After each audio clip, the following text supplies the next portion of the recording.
사랑하는 우리 유년부 초등부 친구들 반갑습니다. 자, 우리 오늘도 다시 만나게 됐는데 오늘은 다니엘서 4장 말씀을 함께 살펴봅니다. 우리 말씀 들어가기 전에 이거 한 가지 기억하고 들어갔으면 좋겠습니다. 그건 바로 겸손한 마음을 가져라 라는 하나님의 말씀이에요. 우리 다니엘서 4장을 통해서 우리에게 알려주시는 말씀이기도 합니다. 자, 그러면 다니엘서 4장 무슨 얘기가 나오는지 함께 살펴볼까요? 다니엘서 4장에는 느부갓네살 왕이 꾼 또 하나의 꿈 이야기가 나옵니다. 우리 앞서서 들었던 대로 고대 근동 지역에서는 이 왕이 꾸는 꿈에는 특별한 계시나 예언이 담겨져 있다고 믿었습니다.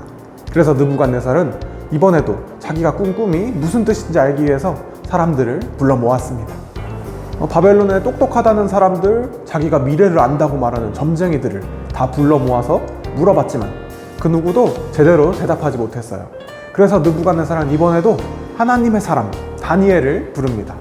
느부갓네살 왕은 자기가 꾼 꿈의 내용을 다니엘에게 다 말해줬어요.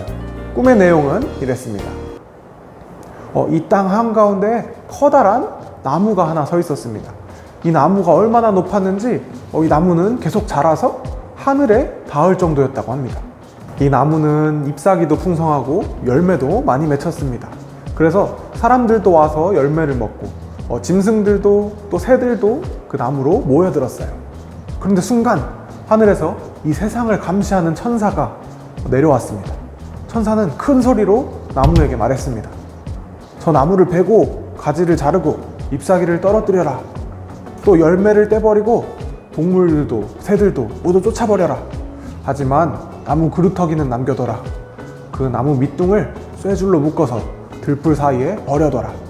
그러면 이 나무는 이슬에 젖고 짐승들과 함께 어울릴 것이다. 또 그 나무는 사람의 마음이 아니라 짐승의 마음을 가지고서 7대를 보내게 될 것이다. 그리고 천사는 이렇게 말을 더했습니다.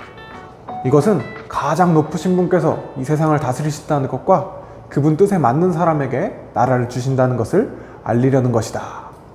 느부갓네살은 이렇게 자기가 꾼 꿈의 내용을 다니엘에게 다 말했습니다. 다니엘, 자네는 하나님이 함께하는 사람입니다. 그러니까 당신은 내 꿈이 무슨 뜻인지 알려줄 수 있을 것이오.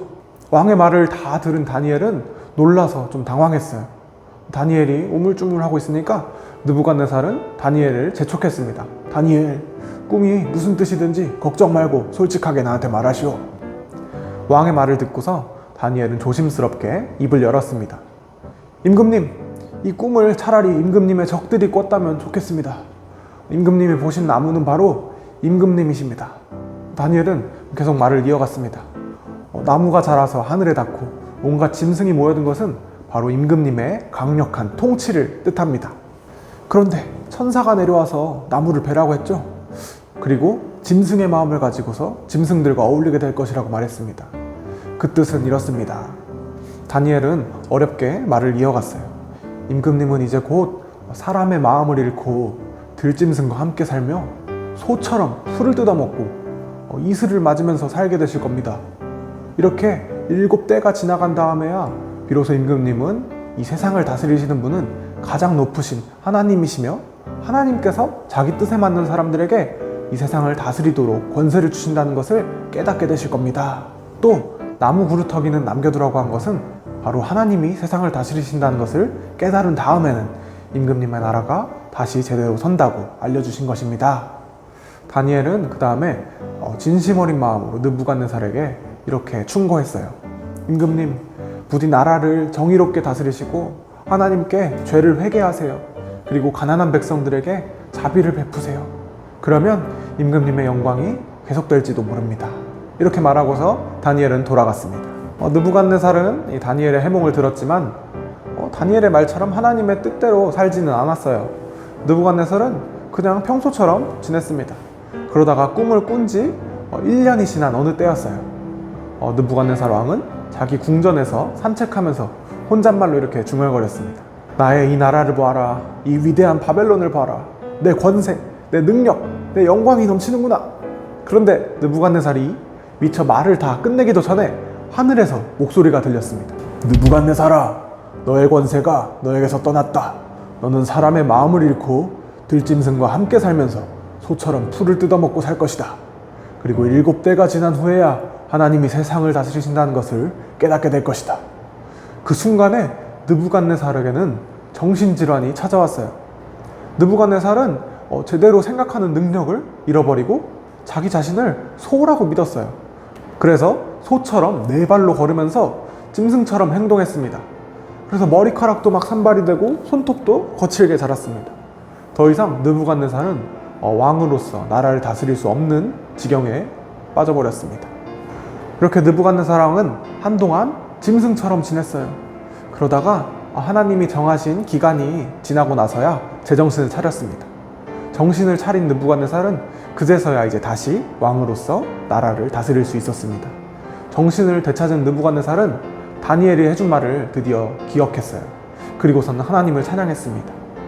하나님만이 이 세상을 다스리는 분이십니다 라고 고백할 수밖에 없었어요. 자, 다니엘 4장의 이야기는 이렇게 끝이 납니다. 다니엘 4장은 하나님이 모든 것을 다스리시는 분이라는 사실을 우리에게 알려주십니다. 느부갓네살은 왕이었어요. 그것도 당시에 세계에서 가장 크고 가장 강하고 가장 부자 나라인 바벨론의 왕이었습니다. 느부갓네살은 온 세상이 자기 것이고 모든 것을 자기 마음대로 할 수 있다고 생각했을 거예요. 세상 모든 사람은 다 자기 아래에 있다고 생각했을 겁니다.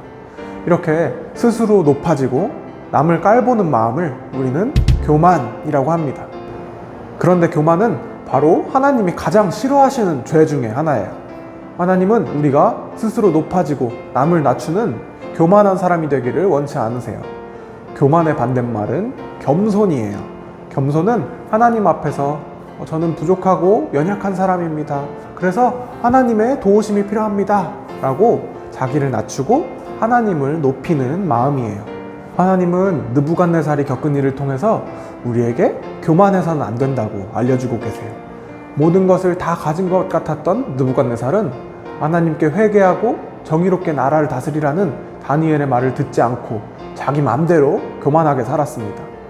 그리고 정신질환을 얻고 스스로 소라고 생각하는 병에 걸린 다음에야 교만한 마음을 버릴 수 있었습니다. 우리는 느부갓네살처럼 돼서는 안 됩니다. 우리가 가진 것이 많고 아는 것이 많다고 해서 하나님을 잊어버리고 스스로를 높이고 남을 깔보는 교만에 빠진다면 하나님은 우리를 낮추실 거예요. 하나님은 스스로 높아지는 교만한 사람은 낮추시고 스스로 낮아지는 겸손한 사람은 높여주십니다. 우리 친구들도 오늘 들은 다니엘 4장 말씀을 잘 기억해서 하나님 앞에서 항상 겸손한 사람이 되기를 예수님의 이름으로 소망합니다.